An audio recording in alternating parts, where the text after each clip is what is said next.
Je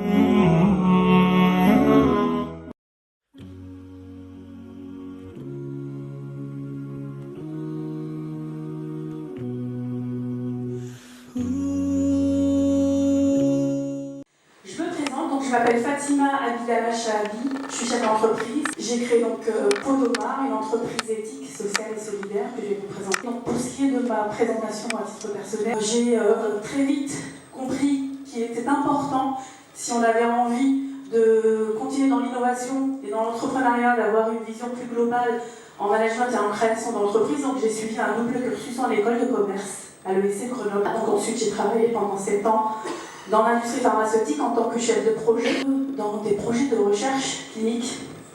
Et puis j'ai créé Podomar il y a à peu près 2 ans officiellement, mais Podomar existe depuis 3 ans. Podomar est une entreprise qui fabrique et commercialise des appareillages du pied. Et la particularité de cette entreprise, c'est que d'une part, elle est située sur un double créneau, à la fois santé, puisque ce sont des chaussures orthopédiques plus précisément, et en même temps sur le secteur mode. Ce sont 2 secteurs qui a priori sont opposés, et l'innovation c'était de pouvoir concilier les 2 approches. Je me suis lancé dans l'entrepreneuriat, donc depuis maintenant un peu plus de 3 ans. Donc on a créé la société 570 Asset Management. Les cofondateurs étant M. Anas Patel, peut-être certains d'entre vous connaissent. Et donc notre activité principalement c'est la conception de solutions financières conformes à l'éthique musulmane pour les marchés francophones. Moi, c'était pas forcément une vocation au départ, quoique je suis d'origine du sud du Maroc, qui est connu pour être très entrepreneurial, très commerçant. Donc peut-être que j'avais déjà un petit peu ça dans le sang. Mais au départ, c'était pas forcément un objectif lorsque je suis arrivé à la fin de mes études. Bon, la preuve, j'ai intégré des grands groupes en tant que salarié, etc. Il n'en reste pas moins que vous êtes juste un maillon d'une chaîne qui tourne, et avec ou sans vous, ça tournera. Que vous ayez de bonnes idées ou pas, ça ne changera rien. Et donc voilà, c'est une frustration un petit peu par rapport à un certain nombre de projets qu'on aurait voulu développer au sein même en tout cas moi à titre personnel, de l'entreprise dans laquelle j'étais, et donc qui m'a mené à me lancer dans l'entrepreneuriat pour essayer de faire hors des grosses structures ce qu'on ne peut pas y faire. Après, pour l'équipe, voilà, c'est l'équipe et puis l'environnement de travail, hein, c'est complètement différent. On est une petite structure, une petite start-up, on est aujourd'hui 5.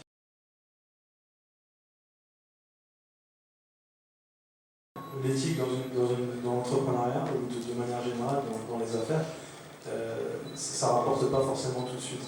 Mais je pense que ce sont des racines qui payent à long terme.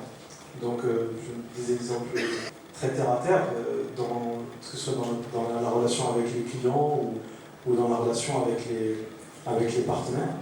Le fait, par exemple, de ne pas forcément faire preuve de transparence. On croit gagner quelque chose à très court terme, mais dans le long terme, ça ne paye pas, ou en tout cas rarement. Je vais donner un exemple, nous, dans notre travail au quotidien, pour ce qui est par exemple des clients. Là, c'est la même chose, c'est un client qui va vouloir, qui recherche un produit, une solution, d'accord, que nous-mêmes nous proposons et que des concurrents également proposent.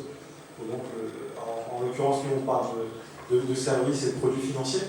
Donc, je donne un exemple très simple, c'est, voilà, je commercialise un produit d'épargne. Et donc, le client vient de dire, voilà, est-ce que je peux perdre mon argent? Est-ce que je peux perdre de l'argent? J'ai un risque de perte en capital sur ce produit que vous me proposez. Et la réponse est oui. Après, on va expliquer. On va expliquer qu'on peut également, et c'est ce qu'on s'efforce de faire, de mettre en place un certain nombre de mécanismes de gestion des risques pour maîtriser ces potentielles pertes, mais on ne peut pas dire que le risque est nul.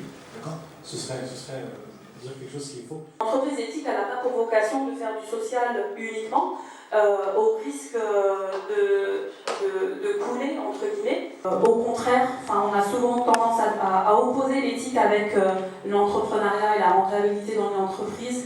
Pour moi, ce sont 2 choses qui sont complètement synergiques.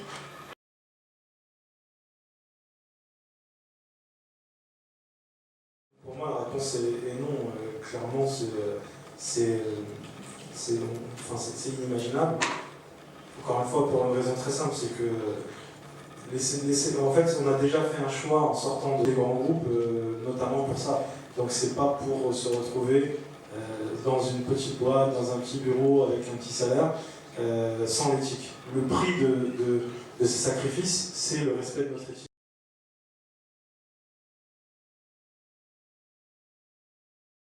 On a annoncé le lancement d'une plateforme qui aura pour simple particularité par rapport à des plateformes classiques de juste filtrer en fait un petit peu plus les projets, donc par rapport à cette dimension éthique. En fait, quand on parle de financer des actifs, d'accord, des actifs typiquement de l'immobilier, du mobilier, de véhicules, locaux commerciaux, des murs, etc. Donc ça, c'est quelque chose qu'on fait, effectivement, avec certains produits qui sont déjà là, d'autres qui ne le sont pas encore. Et ensuite, il y a effectivement, j'ai un projet. Donc je vais financer la trésorerie, du BFR, etc. Donc, ça, aujourd'hui, nous, on les fait de manière vraiment très ponctuelle. Pour une raison très simple, c'est que, en fait, nos investisseurs sont à 99% musulmans et en fait, on est encore très néophyte en matière d'investissement.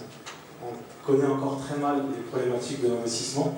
Donc quand vous avez quelqu'un qui vient vous voir et qui dit « je voudrais investir 20 000 euros », très bien. La première question qu'il pose, c'est « est-ce que j'ai un risque ? Je fais face à un risque de perdre un petit peu d'argent ». Alors même que parmi les fondamentaux de l'éthique de la finance islamique, c'est justement qu'on partage les pertes et les profits. Et c'est notamment pour ça que les entrepreneurs ont beaucoup plus recours à des modalités d'investissement qui permettent de partager les risques, typiquement l'actionnariat. Voilà, on gagne ensemble ou on perd ensemble. Mais on ne peut pas dire, en tout cas en islam, on ne peut pas dire je veux investir et ne prendre aucun risque, ça n'existe pas. Donc pour cette raison, on a choisi justement de financer uniquement quelques projets vraiment très spécifiques et qu'on maîtrise, qu'on connaît bien. Donc on a fait comme ça 3 projets en 2 ans, donc c'est vraiment pas grand chose. On aurait pu faire beaucoup plus, mais avec beaucoup de dégâts aussi, parce que, encore une fois, c'est une modalité qu'on connaît très mal.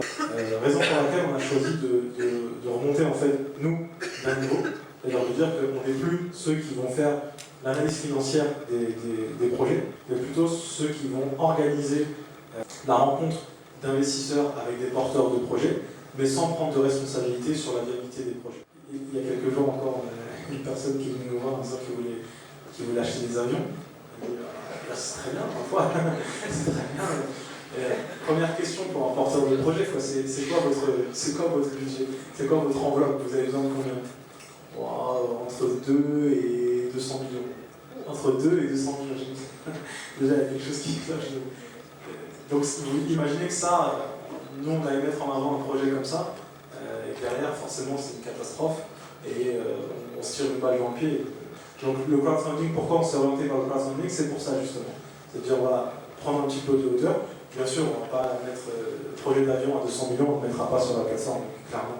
On essaie quand même d'avoir un œil au moins sur la pertinence des produits. Après, la viabilité économique, est-ce que ça va marcher ou pas? Ça, on ne s'engage pas, parce que souvent les gens comprennent mal une fois encore ça. Donc ils disent « ah mais si ça marche, merci. Si ça marche pas, c'est de votre faute. » Mais si ça marche, c'est pas notre faute. Et si ça marche pas, c'est pas notre faute. Donc oui, on fait du financement pour ce type de besoin.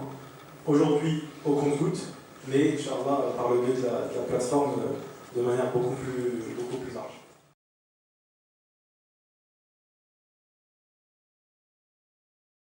Alors pour ma part, je pense que le fait d'être étudiant n'est pas du tout un obstacle à l'entrepreneuriat, au contraire. On peut entreprendre à tout âge, on peut entreprendre en étant femme ou homme, on peut entreprendre avec peu d'argent ou beaucoup d'argent. Donc je pense qu'on peut se lancer même en étant étudiant. D'ailleurs, il y a beaucoup d'exemples d'étudiants qui ont lancé des entreprises qui sont plus que florissantes aujourd'hui. Donc la jeunesse n'est pas un obstacle, entre guillemets. D'ailleurs, mon associée était étudiante au moment où elle s'est lancée. Elle a eu son diplôme presque la veille de la création des dépôts de statut. Pour ce qui est de l'entrepreneuriat, moi je commencerais par dire alors on n'aime pas trop les si chez nous, mais je conseillerais en tout cas de le faire pendant les études. Je regrette, entre guillemets, de ne pas l'avoir fait avant. Parce que, effectivement, quand on est étudiant, parfois on se dit, bon, enfin souvent, on se dit, bon, bah, je suis étudiant, mon job c'est d'obtenir mon diplôme, point à la ligne. Alors que non, en réalité, et souvent on a pour objectif d'aller dans les grandes écoles, etc. Mais moi je pense que l'entrepreneuriat est une très grande école. Nourrissez des projets et lancez-vous. Je pense que ce sera vraiment très, très bénéfique pour vous, même si ça n'aboutit pas. Et souvent les entrepreneurs à succès ont connu 2 ou 3 échecs avant. Donc autant commencer le plus jeune possible.